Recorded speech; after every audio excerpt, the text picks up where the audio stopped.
Bw'otunuulira ebintu omukyala Teddy naluswa Bujjingo byewa mu myaka ena egiyise ng'ayawukana ne bbaawe oba nga bbaawe yasanguzza n'agamba nti nno ayawukanye ne Teddy. Olunaku olwaleero byebirabibwako. Omanyi bagamba nti nno kyerabirwa mugambi neso simujjukiza.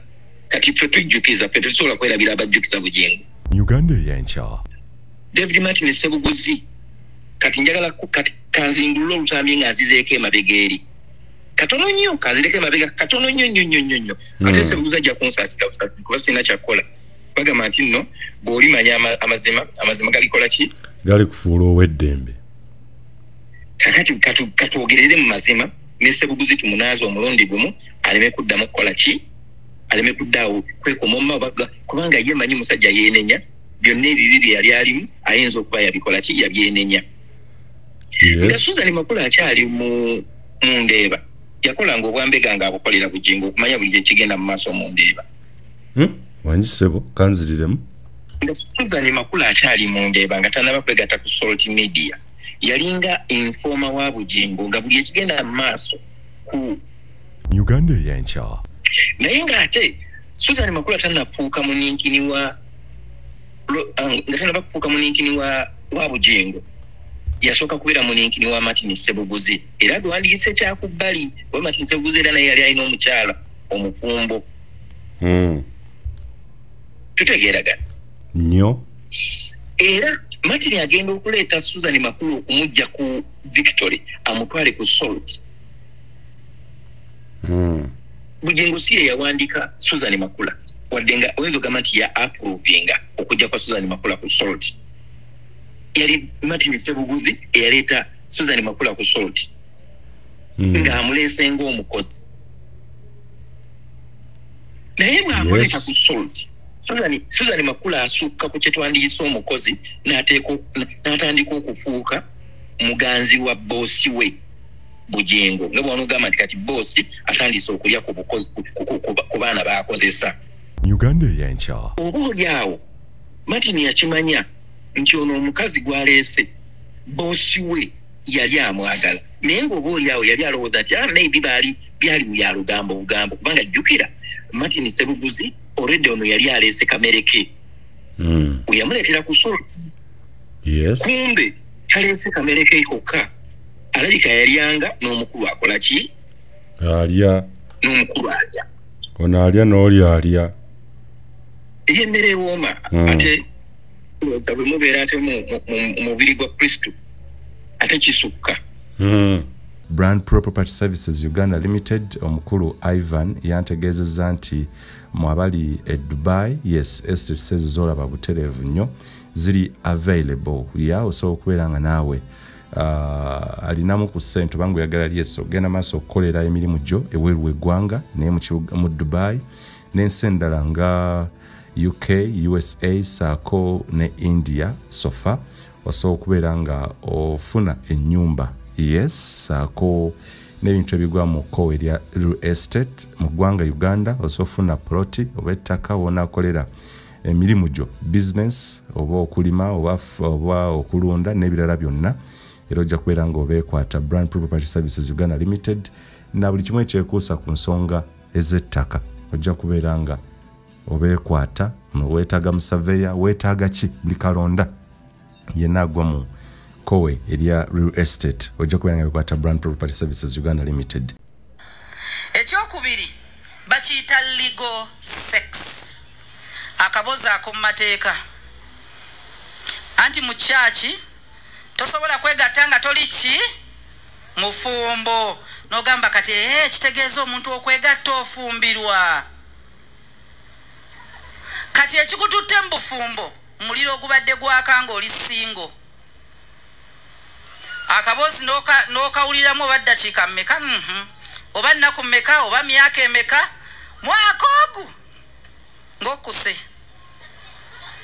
Kati nga reality ejja ku makya okeera anti mwavudde mu honeymoon omwami akeera asigala mu buliri gw'olina oggolokoka ofumbe.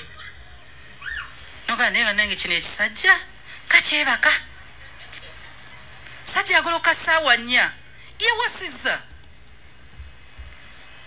bannange nga dduga z'engoye yafunye omukyala banyazaala nga bakyala nze saagala bantu bakyala bawasizza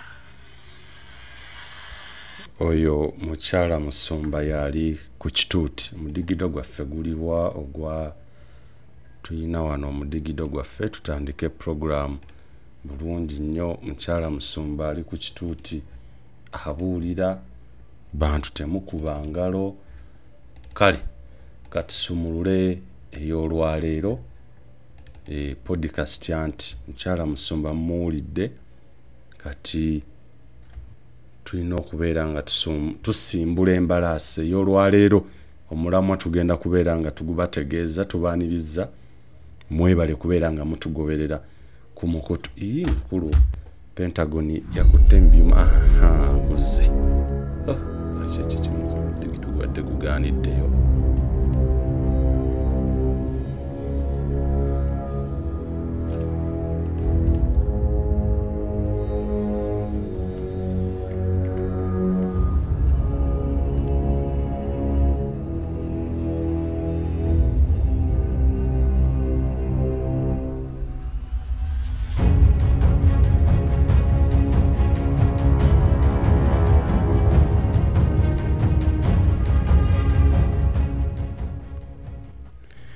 buterevu nnyo abali ku mukutu ogwa Uganda Eyenkya n'abali ku mikutu egya bannamawulire mu ggwanga Uganda emirala gyonna mbaaniriza nnyo nate akawungeezi amakya olw'eggulo emisana ga leero kisinziira wa gy'owuliriza program nyongera okubeera nga mbeebaza mwenna abali mu kusemazinga oba mu semazinga ez'enjawulo abali mu Europe abali mu Asia abali mu North and South America abali mu Africa ne continents endala zonna nga muwulira olulimi Oluganda nyongera okubeera nga mbeebaza mwebale subscribing ku mukutu gwa Uganda Eyenkya mwebale kwagala bye tubaweereza liking mwebale kusaako feedback mu comments nammwe abateesa abalina bye muwabula nammwe abalina ebibuuzo nyongera okubeera nga mbeebazaako ak'ensuso nze muzukulu wa Gabunga Moses Wamala emabega w'omuzindalo era bwe tugenda nga bulijjo bwe tuba ffenna bwe tutyo podcast yet again zikomyewo omunnyo oguweddemu ensojja genda mu playlists eza Uganda Eyenkya wojja okubeera ng'ofuna videos o podcasts zonna okuva gye twatandikira ddala okuba torch mu kisaawe eky'ebyenzikiriza religious leaders up to task oba bali ku byabwe are they doing their pastoral job bakyalunda ndiga bakyasumba ndiga oba bali mu kwekusa bokka episode zino twazitandika n'ekigendererwa ky'okulaba nga tukomyawo ekkanisa ya Yesu oba enzikiriza back werina okubeera ng'ebeera guno mulimu gwa bannamawulire abakulu ebintu bye twogerako tubiraba banji tukoze nabo n'abamu ne tugenda mu maaso okubeera nga tuinteractinga nabo ebisinga bye twogerako tubirabyeko n'amaaso gaffe nammwe mubiraba naye ate era nga bannamawulire bwe tunaasirikanga ebintu bino bigenda mu maaso okutunda emyoyo murdering spirits and souls in cold blood nga tutunula tujja kubeera nga tulidde mu nsi olukwe kyovula abannamawulire ab'enjawulo okuli mukulu wange Aloysius Matov Jr twasalawo okubeera nga tuwaayo akadde okuyigiriza okuwabula n'okusomesa bannayuganda mwenna abawulira olulimi luno okwongera okutegeera ebyenzikiriza ababafera ababalimba saako n'abo ababagamba ekituufu n'abataputa ebintu ekifuula nnenge ogwaffe gwa kubabuusa Katonda yajja okumanya mmwe kyajja okubeera nga abateekamu neffe ekyaffe kwogera na kulabisa ebyo ebikolebwa bitusuubira era naffe bye tulaba nti si bituufu wabula n'ebyo ebituufu tulina okubeera nga tubyogerako si kulabisa only the evil but even tukulage n'awantu gani nti wano wookutte omwoyo gwo gugenda omukulu Aloysius Matov Jr wangalira mu ssaza lya Ssaabasajja Kabaka ery'e Toronto Canada gyakakalabiza emirimu gye yanneegaseeko dde era tugenda kubeera nga twogerezaganya ku nsonga ezitali zimu. Episode mulindwa mwenna gye mbadde mulindirira Teddy amezze Bujjingo ddaaki yiino tugireese naye ejja kubeera mu kasavu kanyama. Ntandise ne mukyala Musumba ng'ayogerako eri abavubuka bingi nno byayogedde tujja kubeera nga tubyogerako tulabe n'ebirala byonna nga bwe bigenda okutambula mu sheeno. Mukulu wange nkwaniriza nate obulamu buli buti eyo sooka namusize kubatuuliriza mwemboozi egw'amakerenda. Njagala okulamusa mwenna abatuuliriza abatugoberera ku mukutu gwa UgandaEyenkya mwebali nnyo mwebereetera yonna gye musinzira okuwuliriza. Muli b'amaanyi nnyo kubanga buli we tuteekayo bituteekayo mugoberera mukomentinga ate ne mussaayo ne kyetwandiise data wammwe okusobola okuba nga mukagamba muwuliriza bye tubagamba. Tweyanza nnyo tweyanzike. Mukama Katonda batwongerera omukisa buli alina ekikutte Mukama akiyingiremu akite ate asobole okukikwatako ate ffenna byonna gye tusinziira tunyumirwe ensi gye tulimu kuba si Uganda yokka ensi yaffe naye gye tuwangalira gye tusaka era nazo zifuukira ddala nsi zaffe. Tusigale nga tukkiriza nti Mukama Katonda ye nannyini byonna ye kabaka w'eggulu n'ensi era ebiri mu nsi n'ebiri mu ggulu byonna bibye. Ensi n'okujjula kwayo byonna bibye. Bw'atakuuma kibuga n'abakuuma bakuumira bwereere. Nze mutano wa Mbega Rosias Matofu Junior babuuzaako nsinzidde wano musaza ya Ssaabasajja Ontario. Bw'ogamba Toronto oba okendeezezza obanga agamba nti ekyaddondo Ssaabasajja omuweddeko Kampala. Essebu. Kati ndi mu ssaza lya Ssaabasajja erya Ontario. Omuli Toronto ogambe essaza lya Ssaabasajja Kabaka ery'ekyaddondo. Omuli ekibuga ekikulu ekya Kampala. Kya Uganda Kampala. So ndi mu ssaza lya Ssaabasajja Kabaka erya Ontario. Nga nsinzira mu kibuga Toronto. Neyanziza nnyawo naye ndowooza obulamu bulungi era ndowooza olwedde tusimbule embalaasi olwaleero programu abantu ebanyumire. Amina. Tutandikidde watandikidde? Olina bw'oyagala okugjawo obutonotono oba sooka obuggirewo ddala. Mbadde njagala. Ekigravity tannakubira kasimu tannakuterako ka message. Gravity oyo by the way sooka tukole bwe tuti. Waliwo obuntu bwe nayagadde gye nabadde nyina obbukuwa naye ne sisobola bbukuwa olw'ensonga nti nabadde nkwasaganyiza ebintu bingi nnyo. Yes. Naye gravity omutujju wandibadde omumbuuliza nti akaliro kamala oba abaana bongeremu ku nku. Kuba kinsanze sirina enamba yesigirina. Kayinza okubanga omanyi bw'obanga ogenda mu sawuna. Ogenda n'oyo takaliro n'owulira nga tekamala bulungi nga mpulira situuyanye bulungi ate bw'otuuya n'okola sikini. Kale twandyagadde gravity kano kagamba kaliyo kana akaliro kagenda okukakana ng'afunye sikini nga talinaamu yadde twandigambye nti nno oba kabalabe nga kwegamba akoze ka sikini. Naye omuntu butono nnyo bwe njagala okumujjukiza ye n'abo abagenda nga bamuwaana oba nga bamuwaga. Just a few notes to remind them. Yes. Omulundi sigumu seebiri seesatu nga Robert Kyagulanyi Ssentamu avaayo okuyamba bannayuganda abatali bamu. Yes. Lwakuba nti nno Kyagulanyi Ssentamu si muntu wakweraga oba si muntu wakwerabisa bw'aba alina ekintu kyakoze.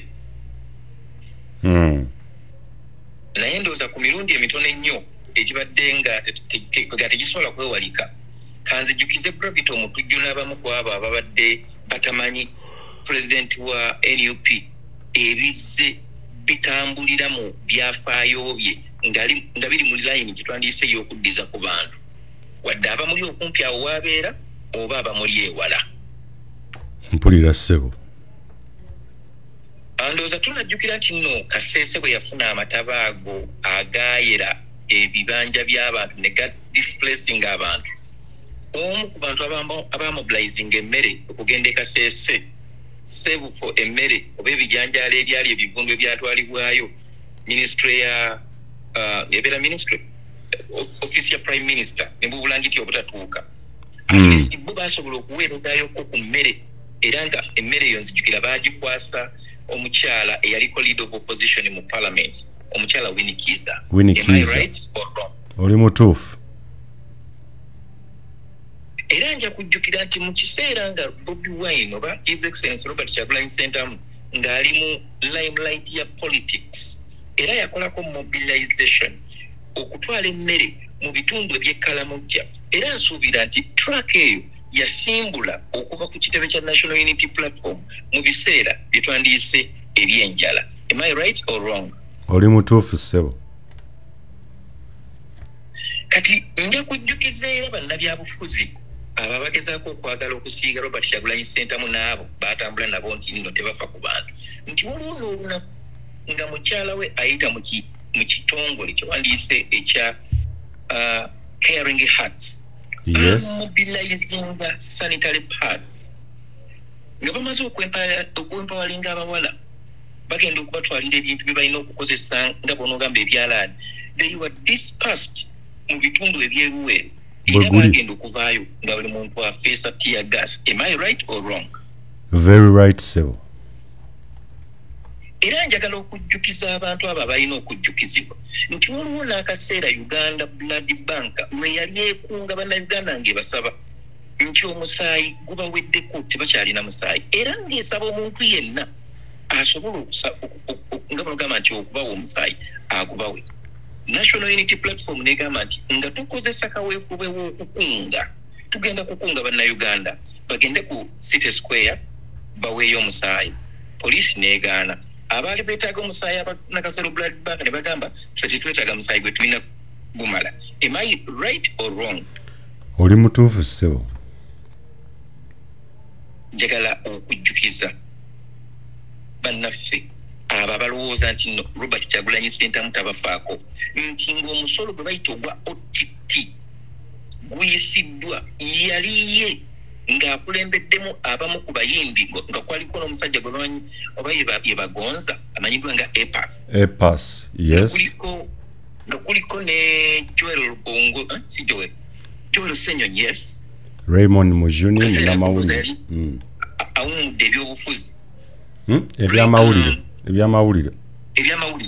Yes. Mujuni ndowooza ne Katongole nzijukira nga bakutte kewandiisenga akagaali nga bonna beekutte mu mikono ne bakwatibwa olw'okulemesa omusolo gwa OTT ng'olwaleero we twogerera owa NUP owa NRM n'atalina kibiina atali mu byabufuzi omusolo gwa OTT tegukyamukolako waggyibwawo. Ndi mutuufu siri mutuufu? Oli mutuufu ssebo. Kakati njagala okujjukiza abo ba Gravity omutujju ne banne nti we twogerera olunaku olwaleero gavumenti ya Uganda yaweebwa obuwumbi n'obuwumbi bwa sente okusobola okuzimba eddwaliro erimanyiddwa nga specialized hospital wali Erubowa. Ettaka ne liweebwayo, sente ne ziweebwayo, naye n'okutuusa olunaku olwaleero tewali muntu asobola kgenda n'ajjanjabirwayo oluvannyuma lw'emyaka nga bonoga nti contract kati yandibadde etandise nga bonoga nti kati eddwaliro lyandibadde likola okutuusa n'olunaku olwaleero n'ebizimba omulina okuteekebwa kye twandiyise ebyuma ebirina okukola ku bantu tebiteekebwangayo. Am I right oba I am off topic? Oli very right sebo. Kankomeko ebyo ebirala nagenda mbigazi ya mpola mpola okusinziira ku bwetaavu naye olunaku olwaleero nazze nga njagala nina abantu benjagala okuteeka mu line. Nakugambye olunaku lwa jjo bwe twabadde twogera bwe twali tukola program eri eyasoose nakugambye nti Teddy naluswa Bujjingo amezze Bujjingo. Yes sir. Kuba tuwakitegedde. Naye njagala nkumenyeremenyere omanye nti nno Bujjingo mu kaseera kano lwekyo twagamba nti nno Bujjingo yeeyambulidde ku kituuti. Yes sir. Kakati ng'avudde mu kweyambulira ku kituuti kati alinnye n'omuti tutandise okwelolera obwerere bwe naye abadde atudde wansi eri nga tamulengera bulungi kati asobola okumulengera n'atandika okumanya nti mu butuufu omusajja ali bwereere bamumeze dda buuza batya era byenjagala okuwulira omukulu yamegeddwa ati gye buvuddeko nalaba omukyala Etudde-Makula ng'ali ku kituuti awo omusomo gw'obwa ssenga mu maaso g'ekibiina nseka nnyo neŋŋamba omukulu liri yakwatanga microphone ng'evudde mu ngalo za mukyala we pastor Teddy Bujjingo kati akwata microphone n'agikwasa ssenga ajja ayogera eri abaana bawala abasajja n'abakazi nga tasosoddeemu tategedde myaka emeka gy'ayogera najyo kubanga mu kkanisa muntu bw'abanga azze mu kkanisa oba omuntu bw'abanga azze okusaba tosobola kumanya nti myaka bwe giti gy'egyazze oba okitegeera n'otuuka mu kkanisa ng'omuntu azze yasuze talina kyakulya talina ssuubi bwe n'omuteerawo omusomo gwa ssenga noleka otandika okuvaayo otandika okwogera ku legal sex nga naawe wennyini sex gw'oli mutali ligo ali illegal because it is not blessed oba okitegeera Etudde-Makula akaboozi kafuna ne Bujjingo tekali ligo tekali mu mateeka ate abo bo bambi Mukama Katonda abasaasire bali mu kibi nnyo naye omanyi musajja we Bujjingo akola ebintu mu ngeri ey'amankwetu okimanyi nti oyinza okwesanga nga yafunayo omusumba n'abagatta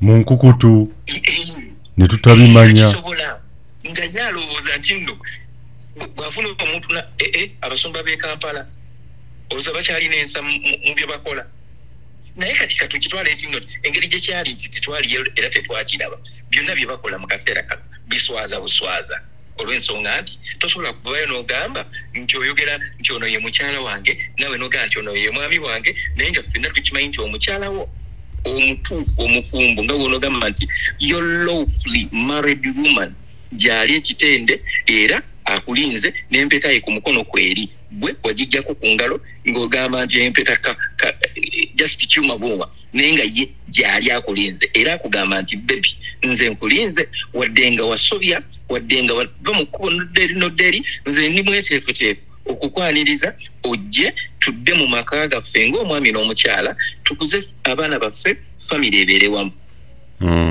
kati mbuuza olowooza Teddy Bujjingo baamulese waggulu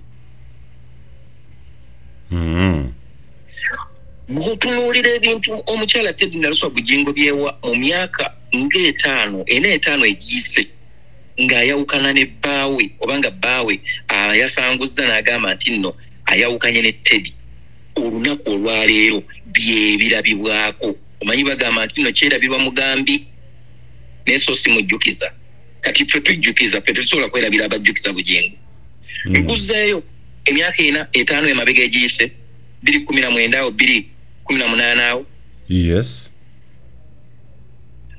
David Martin Ssebuguzi kati njagala kanzingulula olutambi nga nzizeeko emabega eri katono nnyo kanzireko emabega katono nnyo ate Ssebuguzi ajja kunsaasira busasi kuba sirina kyakkola bagamba nti nno bw'olimanya amazima galikola ki gali kufuula ow'eddembe kakati katwogerere mu mazima ne Ssebuguzi tumunaaza omulundi gumu aleme kuddamu kukola ki aleme kuddaawo kwekoma omumabaga kubanga ye manyi musajja yeenenya byonna ebibi bye yali alimu ayinza okuba yabikola ki yabyenenya nga Etudde-Makula akyali mu Ndeeba yakolanga obwambega nga abukolera Bujjingo okumanya buli gye kigenda mu maaso mu Ndeeba wanyi ssebo kanziriremu nga Etudde-Makula akyali mu Ndeeba nga tanaba kwegatta ku Salt Media yalinga informa wa Bujjingo nga buli ekigenda mu maaso ku Victory Church mu Ndeeba akifiidinga Bujjingo olw'ensonga nti nno baali balina enkolagana naye ng'ate Etudde-Makula tannafuuka muninkini wa nga tanaba kufuuka muninkini wa Bujjingo yasooka kubeera muninkini wa Martin Ssebuguzi era gwewandigise kyakubbali wa Martin Ssebuguzi era naye yali alina omukyala omufumbo tutegeeragana nnyo era Martin agenda okuleeta Susan Makula okumujja ku Victory amutwale ku Salt. Bujjingo si yawandika Susan Makula wadenga wezo gamati ya approvinga okujja kwa Susan Makula ku Salt. Yali Martin Sebuguzi yaleta Susan Makula ku Salt. Nga amulese ng'omukozi. Naye bw'amuleta ku Salt. Susan Makula asukka ku kyetwandiyise omukozi n'atandika okufuuka muganzi wa boosi we Bujjingo. Nga bw'onogamba nti kati boosi atandise okulya ku baana b'akozesa. Yes, sir. Oba oli awo Martin yakimanya nti ono omukazi gw'aleese boosi we yali amwagala. Naye ng'oba oli awo yali alowooza nti maybe byali mu yalugambo bugambo kubanga jjukira Martin Sebuguzi already ono yali aleese kamere ke. Yamuleetera ku Salt. Yes. Kumbe taleese kamere ke kokka. Alabika yalyanga n'omukulu akola ki? Alya. N'omukulu alya. Ono alya n'oli alya. Emmere ewooma ate looza bwe mubeera ate mu mubiri gwa Kristo ate kisukka. Kakati Susan bw'atandika okufuna kyetwandiyise omukwano ne Bujjingo ne kiva mu kyetwandiyise okukukuta. Martin n'akimanya. Martin ndowooza muli azimbamu ku mutima n'agamba omusajja ono ng'ajooga. Yaleeta ekintu kyane nkitadde mu system ate kakati atandise okubanga omuntu wange amulya n'agamba nedda. N'akola post nga munogamba nti mu butuufu waliwo ebigenda mu maaso mukama wange kwega n'akola post weyaviira ku gundi nga munogamba nti nga bamugobye. Yes, sir. Okugoba male radhani Sebuguzi. Okugoba Martin omanyi erinnya lya Martin eryamale gali kumpi nnyo ze gantawanya. Okugoba Martin byalimu ebintu nga bibiri oba bisatu. Ekisooka Martin yali atandise projekiti y'okutwalanga abakkiriza Isirayiri okulambula. Yes. Ate nga eyo project Uganda government yali yiye nga bunogamba it was his personal initiative. Njagala okulaga muganda wange wamala n'abatuuliriza nti omusumba Bujjingo ye muntu akugamba okukola ekintu nga bunogamba nti ayagala nnyo okupogera ekintu nti nno bannange mulina okukulaakulana mulina okubeera abayiiya naye ate omuntu owe bw'amulaba ng'alinnya amadaala ng'alina akasente kafissa ate mwattu musajja watwazimba omutima. Fena tukimanyi nti nno mwabo abantu abatambuza abantu nga bano batwala kulambula babaako ke bafissaako nga bano nti olese $2,000 n'amanya nti agenda kuspendinga $1,500 afisseeko $5 ku buli muntu babeera n'abantu 1,000 gy'emitwalo gya $5. Siwe waawo. Yes.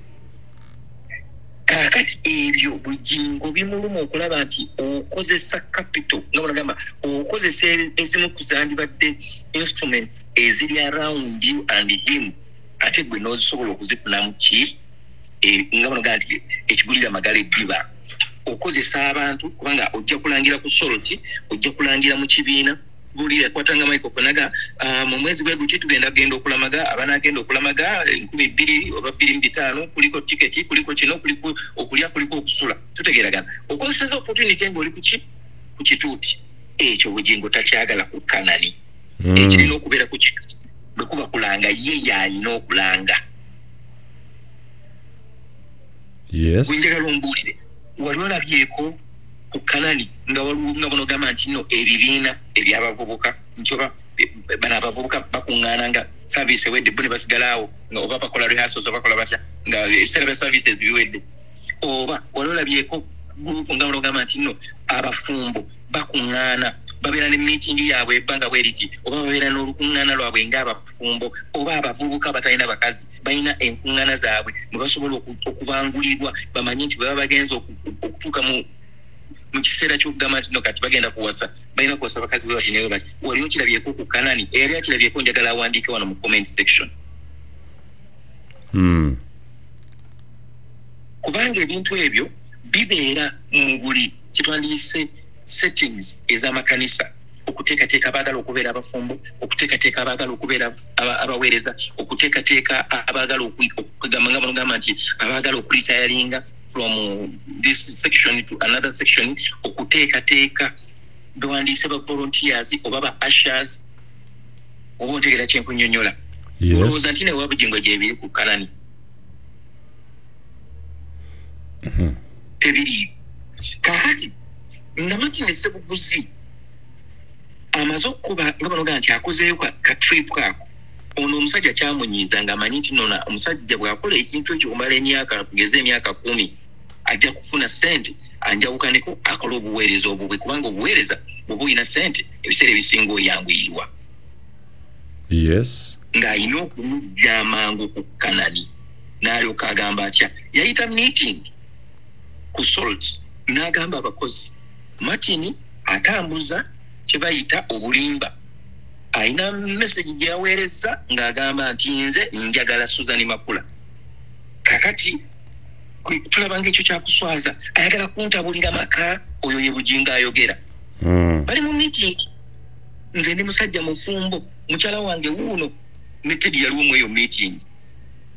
Yes. Martin atambuza obulimba era okuva n'olwaleero Martin takyali mukozi wa Salt Media era n'okuweereza mu House of Prayers Ministries ayimiriziddwa mbagirawo. Tugenda musasula okumala emyezi 6 naye tagenda kuddamu kukola naffe okuva n'olunaku olwaleero n'agobwa ku Salt Complex. Ekyagobya Martin ku Salt kuba nti yali atambuza Bujjingo kye yali ayita obulimba mu kaseera ako.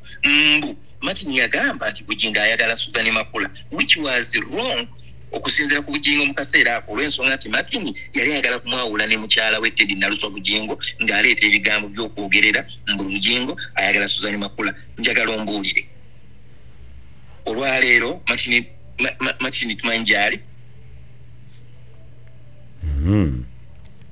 Tuzugate tumanyi. Okay, olwaleero Suzan Makula tumanyi gy'ali. Yesebo tumanyi. Asulawa. Namayumba. Asulayo nani? Asulayo ne Bujjingo. Bujjingo yali avuddeyo n'ajja mu maaso g'ekibiina n'akola apology mu maaso g'ekibiina ng'agamba bannange neetondera David Martin Ssebuguzi olw'okuvaayo n'ayogera nti njagala Makula. Kale mazima ddala mu butuufu nali mwagala naye ng'ekiseera eky'okwogera nti mwagala kyali tekinnatuuka, naye olunaku olwaleero mwagala era ne yali mukyala wange namuteeka ku bbali.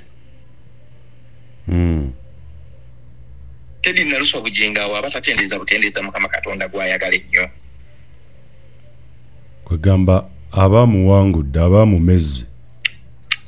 Kati bw'abamumezze bw'olowooza nti nno ataddeko emikono gyonna alina emikono gy'atadde ku Bujjingo ng'amumegga mu layini eyo.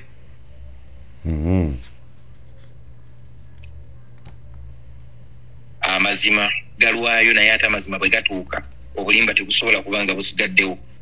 Obulimba buteekako kalatondeka nnyuma.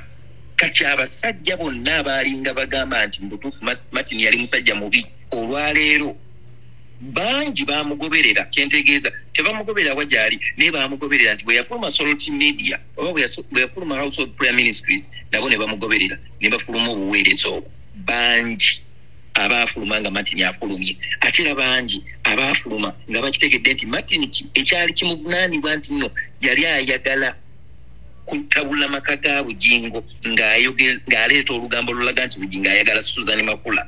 Era bangi abaagoberera nga bakikakasiza nti kati mubutuufu omusajja ayagala omukozi we. Ayagala omukozi we.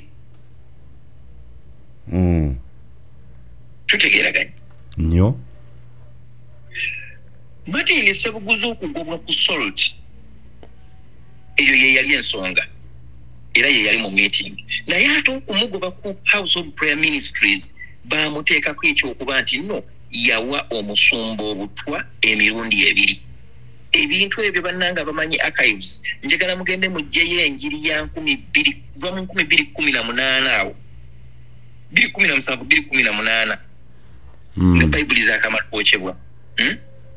Yes. 2017 tuvudde mu Bible okwokyebwa tugenze mu kyebayita matini ndoza twava mu Bible ne tugenda mu matini betuva mu matini ne bakuba empeta matini yali akyali empeta we bagikubira then bamaze okuba empeta matini avaayo tulaba ate ne Bujjingo naye ayawukana ne mukyala we njagala muteke emabega muwulize ku njiri eyo eyalimu okulaga nti matini Ssebuguzi yali awadde omusumba Rose Bujjingo obutwa naye njagala ombuulire wamala n'abatuwuliriza ku mukutu guno gwa Uganda Eyenkya omuntu anywedde obutwa azuukuka n'anywa caayi n'addamu ne yeebaka oba alina okugenda n'anuunibwamu obutwa obwo okusinziira ku obutwa obuba bumuweereddwa n'okumanya nti oba butwa kika ki ekiba kimuweereddwa aba alina okunuunibwamu obutwa ssebo kiki ekimuzzeewako okwebaka wali owuliddeko Bujjingo ng'ayogera eddwaliro kubanga ekyomukisa omulungi ye buli ekimutuukako akyogera ne bw'abeera nga yabadde waka ne mukyala we n'amusiikira eggi ne liwooma enkyakomawo n'akyogera mu maaso g'ekibiina lwa lugambo mulungi wali owuliddeko Bujjingo nga yeebaza abasabo b'eddwaliro maybe ABCD okumunuunamu obutwa era wali owuliddeko ku medical report yonna egamba nti nno kituufu omusumba Rose Bujjingo yali aweereddwako obutwa era najjanjabibwa yajjanjabye mu ddwaliro ki era dokita kye yamukolako waliyo kiwuliddeko bukyanga agamba nti no Matini Ssebuguzi yamuwa obutwa sebo sikiwulirangako amazima galwayo naye bwe gatuuka obulimba nga busegulira era bw'obanga otunuulidde mu kaseera Teddy we yaviirayo nga bamaze okumusibako ebyokubba Pentagon no si Pentagon okubba ettaka lya Canaan olujjukira omanyi nakugamba Bujjingo bw'abanga ayagala ng'ayagala bw'aba yawukana naawe yes abantu abafuna omukisa ogwo nti ayawukana naawe n'atabaako kintu kyakola ki kyakuteekako tuyinza okugamba nti nze omu ku abo abafuna omukisa ogwo naye sijagamba nti nno ndi wa mukisa lwa nsonga nze saakolaganako na Bujjingo direct ku Salt Media oba ku House of Prayer Ministries okay era talina nsonga lwaki yandibadde asobola okunjogerera ekintu kyonna nga bye yayogerera Ssebuguzi nga bye yayogerera mukyala we bwe yawukana naye nga bye yayogerera abamu ku abo abaana abaakola ki abaakolanga ku Salt ababalanga ssente ng'agamba waliwo abaana ababalanga ssente z'ebiweebwayo kakati waliwo yanyumiza oba bakomeka mbu n'abakolimira n'abagoba nabo ne bamugamba ndaba naawe wano oli mukubba bubbi bantu bwe bagambye nti no olw'okuba nti no obubbi bwo tomenya bumenya mayumba buno si bubbi bubbi bunnafsi okitegeeza yes era yabakolamuko ku njiri abo abaana ababalanga ssente tulina omukyala gwe twakolanga naye ku Dembe FM mu kiseera ekyo yalinga oba yali assistant accountant naye bwe batandika Salt Media ne bamutwala n'abeera ndowooza nga ye accountant bwe baali bawukana naye ng'ate bamuteebereza okuba nti nalina ssente ze yali abulankanyizza which money ate kye nategeerako nti yali aziwoze ng'aziwoze Etudde-Makula baali balina ndowooza okugula t-shirts kaakati ne bagamba mbuno abbye ssente so ng'ate oli gwe yaziwola yali tannaba kuzikomyawo naye yayogerera omukyalo oyo sigenda kwogera linnya lya mukyalo oyo kubanga munnange anyway bafaanaganya n'erinnya ne Suzani okay nedda oli ye yali Liizi ndowooza naye bannange Bujjingo yayogerera omukazi oyo ne bamuteekako n'ekirango ku TV mbuyabye nga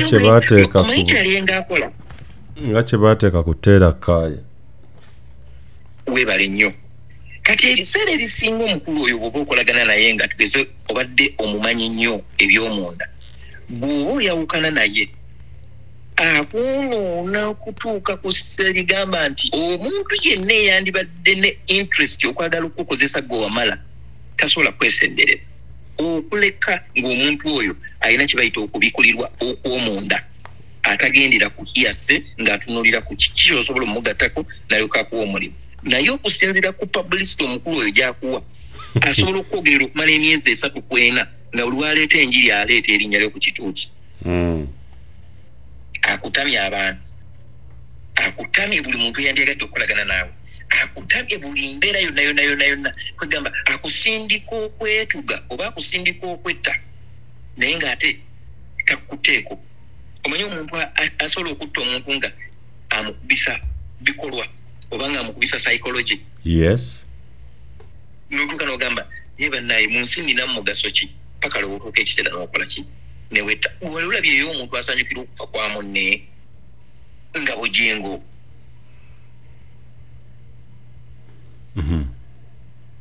Oba okitegeera. Kati bwe kugamba nti nno Teddy amezze Bujjingo amukubye home and away. Oba okitegeera. Yamukubira ewaka nga amuwabula mu bintu bye baali balina okutambulizaamu nga banogamba obwerufu baali balina okutambulizaamu obuweereza n'amukubira n'eno gyali nga Teddy ali Kitende. Amukubidde Namayumba n'amukubira n'Ekitende. Si we nina okuleetera oba okujjukiriza abantu baffe akantu kaneeno. Kaleete tulabe. Akantu kano ndowooza ku byoyogera bikulu nnyo mpulira gy'olaga essaawa eno bwe kuba kubeera nga omukulu baamumeggadda kano kakulu. Mu ntandikwa tebyali byangu. Nze nali nkyali mu maternity leave mu ebyo ebiseera ebyali eby'ettaka lutalo biki naye n'akazaala omwana wange w'ekyamagero kubanga nze nnyina abaana 4. That is good. House of prayer nga buli omu alina kyakaabirira. Kyasaba Katonda. Nze nasabanga Katonda buli nze kati alina emyaka 4. Omwana Okay, njagala tutunuulire ettaka lino muligula. Mufunye ssente ezo Katonda abateereddemu obwangu, mufunye ssente ezo, mukkiriziza bannannyiniwo babakkiriza okubaguza. Ettaka lino mwaligula mu mannya gaani? Liri mu mannya gaani? Kibuuzo kikyalenjinga naye ng'ate kirina okwogerwako. Because ekyokulabirako nze bwe ŋŋenda oggula essimu oba entebe eno atunda entebe aŋŋamba nkolere risiiti nti ye ojagala mmannya ki nti Ibrahim Mukasa nti oba so and so. Ettaka lino nga temunnatuuka nagenda kkubya kyapa endagaano ezisookerwako zino zaali mu mannya gaani? Ettaka endagaano ezisookerwako kankuddireyo ku ntandikwa y'okugula ettaka. Okay, no problem. Ettaka omwami Musumba mwami wange ye yayogera ne bannannyini ttaka era ye ya negotiatinganga nabo biki salirako wano tukole bwetu tingenda kuleetako bweziti tukole bwetu. Kati oluvannyuma lw'okukkiriza tukkiriza kubanga yatugamba nti baamugamba $40 egya dola buli eka ne bagenda nga bakkiriziganya paka ku $25 buli eka. Kati agamba nti bwe yalaba bakkiriza $25 ng'ate ettaka baali waliwo abalala abaali bavuganya nga baagala ditwala n'agenda nakkiriza $25 n'akola endagaano nabo ekiro mbu ku ssaawa 5 ez'ekiro gy'otaali bw'atyo bw'agamba. Nali ndi wano ewaka omwana wange ono yali myezi 4 nali ntudde bwe nti mu ddiiro najja n'aŋŋamba Teddy omanyi nti Mukama mulungi ettaka tulifunye. Konze Mukama mulungi n'aŋŋamba endagaano zino nzikoze mbawaddeko commission wa $50 egya dola. That is good. Nemugamba naye nga kirungi Mukama nga mulungi.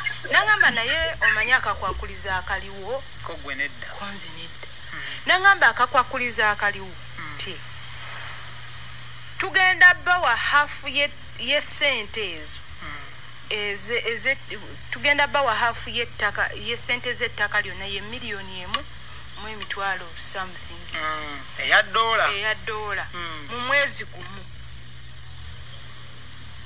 Ne mugamba Nangamba era bwe tuba tetuzibawadde ne commission yona afiirayo ne commission yenna bamutwala. Ngamba naye lwaki tewasose kubuuza bakadde bakanisa waki tewasose kubuuza nangamba nze nasayininze dda ne mugamba naye omanyi papi okola ekintu ekyo kubanga kino ekintu tukiriimu ffekka newankubadde nga twatandika obuweereza ng'abantu abasatu naye kati obuweereza bwakula bwayingiramu abantu abalala bwagejja tetusobola kusalawo ffekka kuva n'olwo n'agamba nze simuwagira kasita wayogera ku ekyo n'agamba nze kyakola simuwagira. Okay, kati nnyo mama kambuuze endagaano zinazireeta ku ssaawa 5 ez'ekiro. Oyo ayogera ye Teddy Naluswa Bujjingo abatuuliriza era interview eno yakolebwa muganda waffe Ibrahim Mukasa owa Extra Digest mugoba nsonga wayisewo emyaka kati ena. Interview eno eteekeddwa okubeera nga ya 2020 oba 2019. Sebo webale nnyo kakati oyinza okubuuza nti ani yasalininga nga bagula ettaka.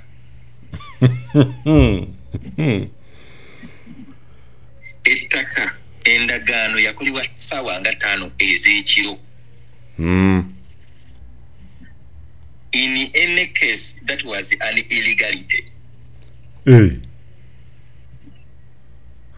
Soko mpabulemu. Bannamateeka basobola okuwuliza programu eno. Yes. Era basobola okuba ne batuwabula. Yes. Waliwo ebintu by'osobola okukola. Yes. Amateeka agafuga ettaka. Amateeka agafuga ettaka. Sirowooza nti no endagaano esobola okukolebwa nga anyway I stand to be corrected. Sirowooza nti endagaano ya okugula ettaka esobola okukolebwa ekiro. Ekyo kyekisooka. Ekyokubiri njagala okukakkanya abantu emitima abasonda ssente za Canaan ng'ettaka n'abasonda ssente za Pentagon nga ennyumba ya Mukama.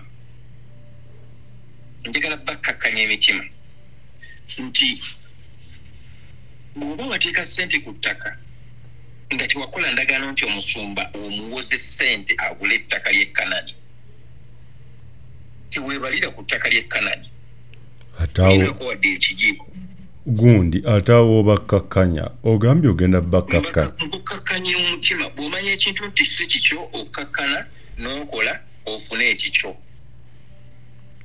Okay, mpulira. Obanga wateekayo ssente z'okuzimba Pentagon nga naawe okimanyi bulungi nnyo nti nno gye baakolera endagaano y'okuzimba Pentagon oba gye baakolera endagaano y'okukuba pulaani eyo gye walaba eyakusuula amatu n'ekuleetera bw'obanga tewali era nga tewatulako mu meeting eyayisa ebiteeso ebyo kakkana ennyumba ya Mukama sooka ozimba ennyumba ya Mukama mu mubiri gwo mu mutima gwo ng'okola ebyo ebyawandigambe nti nno ebyatunagirwa okubeera abatukuvu oba abatuukirivu.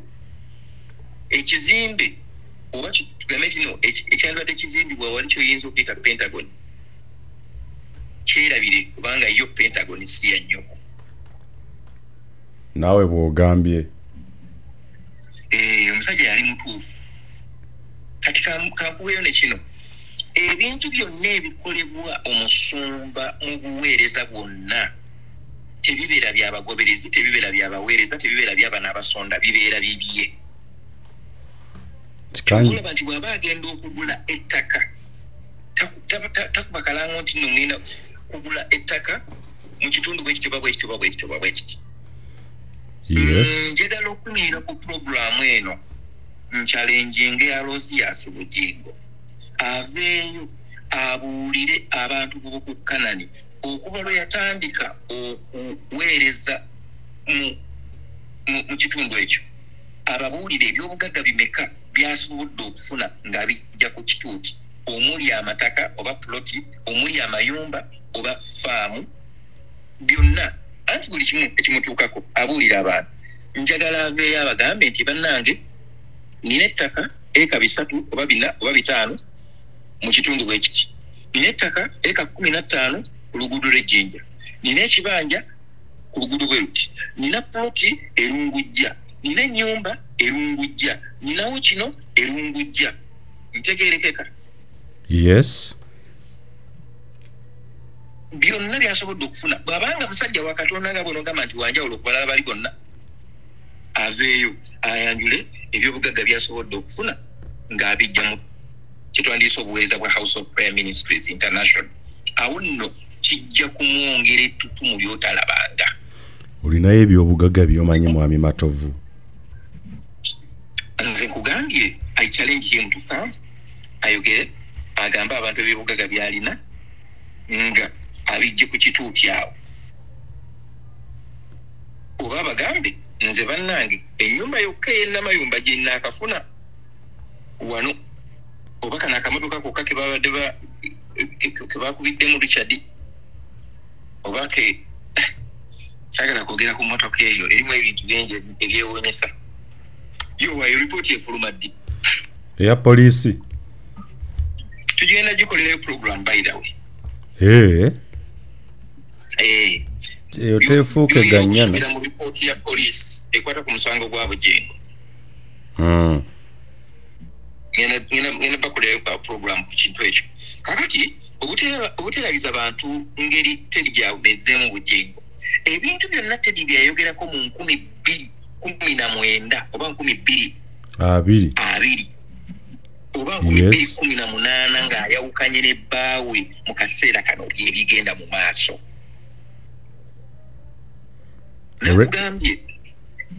nakugambye nti Bujjingo bw'oba oyawukana naye akutuuzaako ekintu ng'okukyejja mu bulago either ofa oba kikutuga. David Martin Ssebuguzi yamutuuzaako kyamuwa butwa wadde nga talina ddwaliro lyagenda mu kakasa ekyo. Yes. Mukyala we Teddy Naluswa Bujjingo yamutuuzaako kyakwagala kubba ttaka lya church ng'akimanyi bulungi nnyo nti agenda kukozesa ekibiina nga ekisenge oba defense. Yes. Kuba kati awo bonna bagamba naye omukazi nga tali fair tukuŋŋaanyiza ettaka. Abantu abo abatuuliza basobola okugenda ne banoonya interview eyo eya Ibrake Mukasa.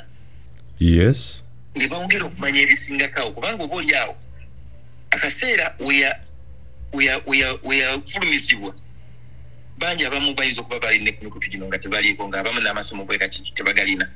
Obusobozi kati babulina okuteekako data naye ng'ate kati basobola obufuna wadde ng'era abantu bangi abantu abasoba mu mitwalo 6 basobola okulaba programu eyo. Over 60,000 people 600,000 people basobola okugoberera programu eyo. Tutegeeragana. So kakati ekyo kiraga nti ebiseera ebisinga omuntu omulimba teyeetaaga kukaayana naye muwe buwe budde kuba buli wolimba ekirimba ekisooka olina okweteekateeka okulimba ekyokubiri weeteeketeeka olimba ekyokusatu olimba ebirimbo 10 mu mmeka 100 otandika okulimba nga obulamu bwo bwonna buli mu kye bayita okulimba. Yes. Kati ate bw'oteekako okuwaayiriza awo ate guba gujabagidde. Omukyala nawulidde Suzanne Makula ng'agamba nti yadayigiriza okusonyiwa. In fact mu kino yabadde alumba Teddy. Okay. Ayagala kulaga nti nno omanyi nze nagambye nti Teddy ameze Bujjingo okimanyi nti nno ku kituuti. Suzanne Makula yagambye nti obwenzi bwa kitaawo tebulinayo bukwatirako. Bulijjo twogera kigambo bwenzi nga mumulowooza byakusaaga naye okimanyi nti yayogedde nti obwenzi bwa kitaawo bwe tebukukwatako. Akonga sinnakalaba kandabe. Nze nakugambye ye walaga enviiri ekimanyi nti enviiri kati yatandise kubeera na za maama Janet. Enviiri nazirabye. Anti kati tugamba nti Teddy yamaze okumuggyako wiigi ku mutwe n'agikuba eri ku ttale. Wakati adde akimanyi nti bw'ajja nga mutandika okumubala enviiri $2,000,000 eyaringi $3,000 akaleega $2,000,000 ekiteeteeyi $4,000,000 kapito yenna eyandibadde owuwo gwajja n'owaayo ekiweebwayo omukyala amwambadde lunaku lumu olwalabiseeko eri service ate bw'alabikako gye muli najja n'abawa omusomo gwa ssenga nga tasosodde mu kumanya nti no mulimu bajjajja mulimu abaana baddayo ku ssomero mulimu abaana mulimu bamaama mulimu abagamba nga tafudde kumanya nti which age bracket am I giving this information. Naye kati nze kye neebuuza Suzan Makula naye aba musumba oba ye abaffe buli omuntu gwe kasita ofumbirwa omusumba oba ofuukiddewo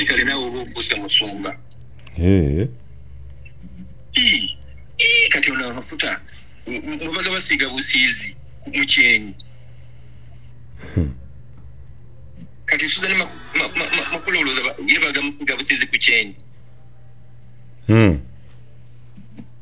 gamutulukukiramu gamukulukutiramu laba noono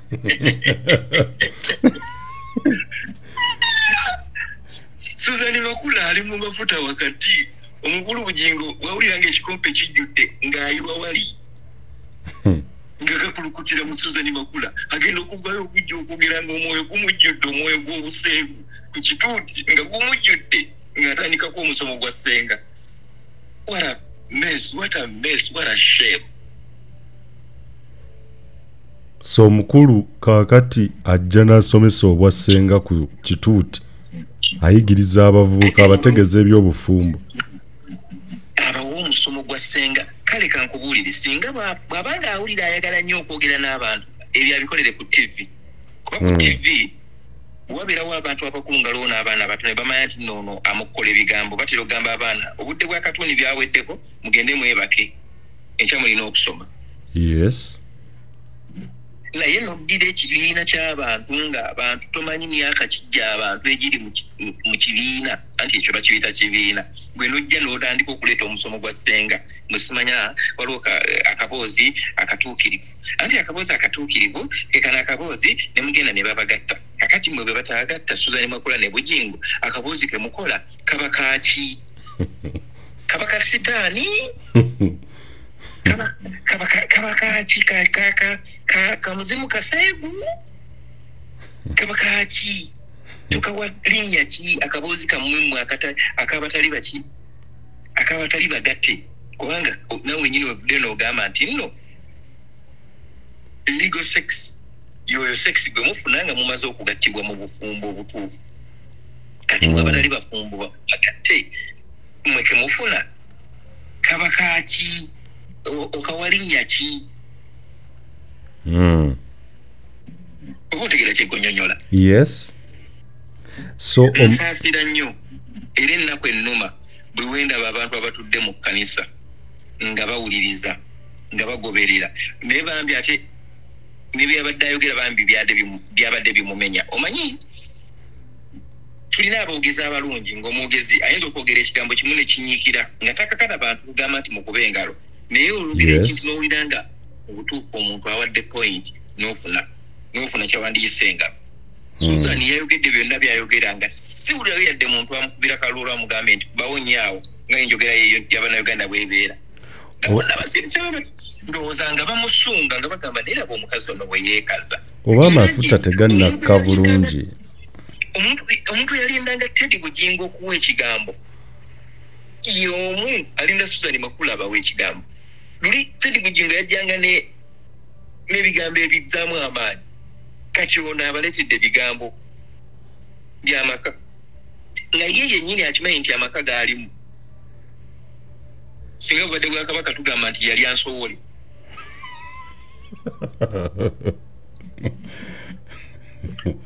Omaze okubba musajja wa munno.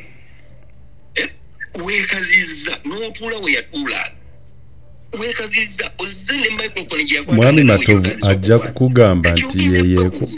ajja kukugamba nti yeyeekwana omusajja ye yamukwana. Naye nedda munnaye ffe n'abasajja abakazi bamanyi otukwana tofunangako omukazi akwana. Ndeka sifunangako nvaako. Abakazi nga beetega mwana gwe nze bankwanako sijja kulimba ebyaddala bankwanako. Kati ne Suzan yandibanga yeyeekwanira Bujjingo. Kati nakugambye Suzan yali wagundi yali wamatini Ssebuguzi. Ateekwa okubanga Bujjingo yamwetega nga bonogamba nti amweteze n'amulobera ibo papa n'amukwata kabane ku ndongo sikuta Kasitonda nga nkutaja nga kalebeerayo era tukigire nga tukikumira yati kati bayo no byogera saawe eno ekintu obo kiyo buweereza bukyali buto tukyakuza buweereza tofaayo ndowooza obuli awo ne batta omukago nti munnange nayo ng'onkumidde nnyo ebbali atofaayo ngenda kufuna engeri gye nkuyingizaamu kampani kuba jjukira Teddy Naluswa Bujjingo waliwo olunaku lwe yamanya nti waliwo omukyalo oyo eyayingira mu kitwandise mu Salt Media n'ateekawo embeera Teddy teyakolanga ku Salt naye yateekawo embeera n'agenda ku Salt n'agamba mwami wange omulungi omukyalo oba omukozi wa Salt ono bagamba nti nakyankalanyiza wano nze mbadde nsaba omukyalo ono afulume kampuni agifulume tunaafuna abakozi abalala naye oyo afulume Bujjingo n'amugamba ajja kufuluma n'essi kati kumbe ng'ateekateeka kufulumya mukyala mukulu ayingizeewo edduuda naye kano kankawe Etudde-Makula n'abantu abalina endowooza ng'eyiye fe abasajja tuli muliro Bujjingo muliro ate Bujjingo nja kumuwagirako ati a certain point tulaba nti Etudde-Makula alabika bulungi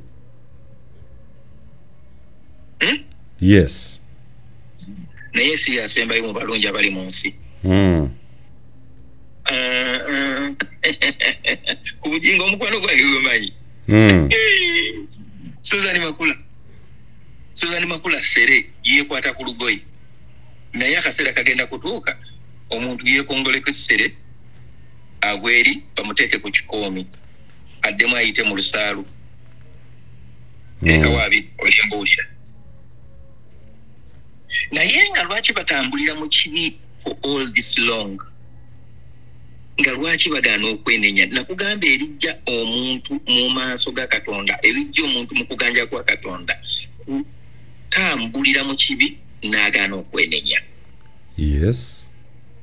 wamala n'abawuliza Uganda Eyenkya Bujjingo oyo gw'olaba alina omukisa okwongera okufuga obuweereza emyaka emirala 10 oba 20 mu maaso singa yeekuba mu kifuba n'atereeza ebyo bye yasobya oba bye yakyamya nze mu bye ntakiyogera noonyamu ekintu kimu omuntu wafunira kawindo n'agamba wabula mu butuufu wano nasobya osooka weebuuze wamala ffenna abasajja tuyingira relationships empya netukaddiye enkadde naye ddala bw'oyingira relationship ng'ekuggyako byekusanze nayo tosobola kukimanya nti mu butuufu ono yagenda okujja nga nina essuuti empya 2 kati nina essuuti emu ono yagenda okujja nga ku akawunti yange kuliko $5,000,000 kati nina looni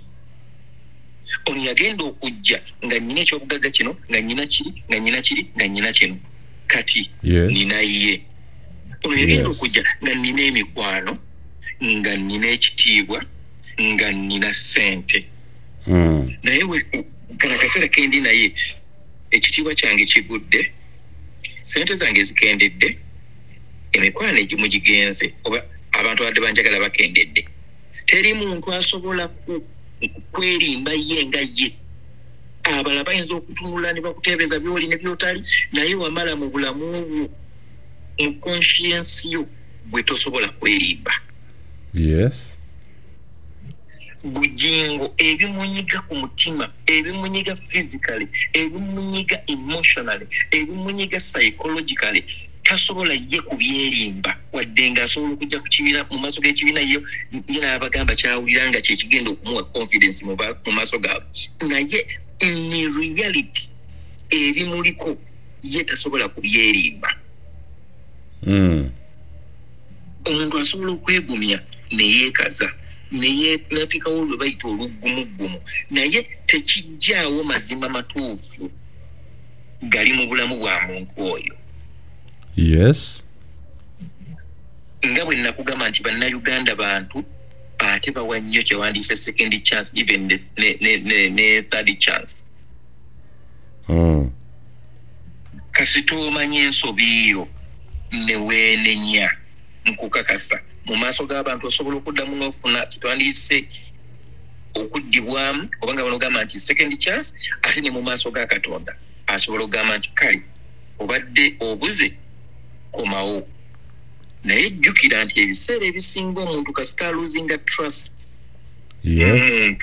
yes ne bw'okomawo tasobola kuddamu n'akwesiganga bwe yakwesiganga lulinga tana losing trust eyo olwaleero ngikomezaawo kyogamba otusiibudde tukwatagana olulala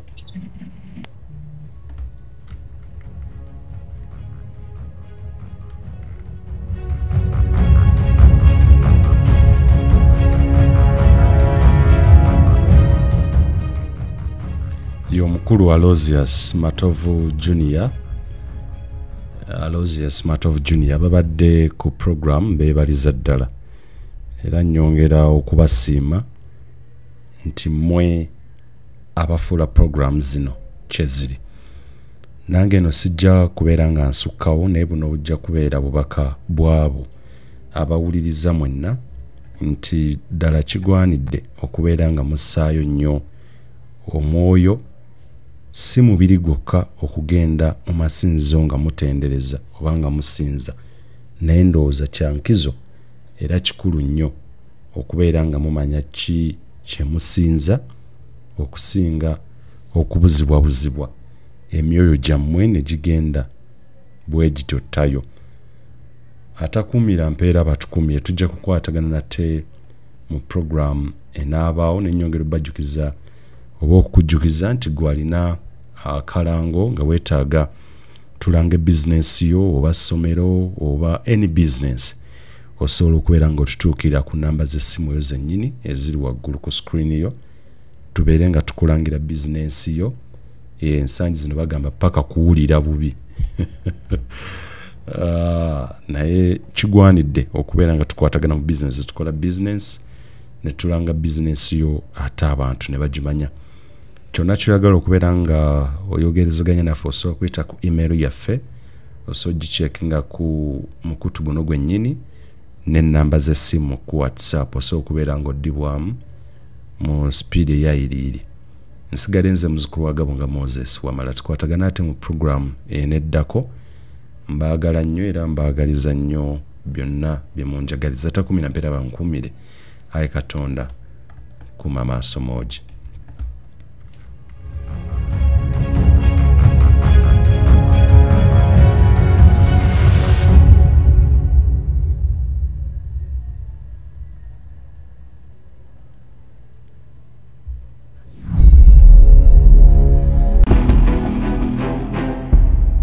Uganda Eyenkya.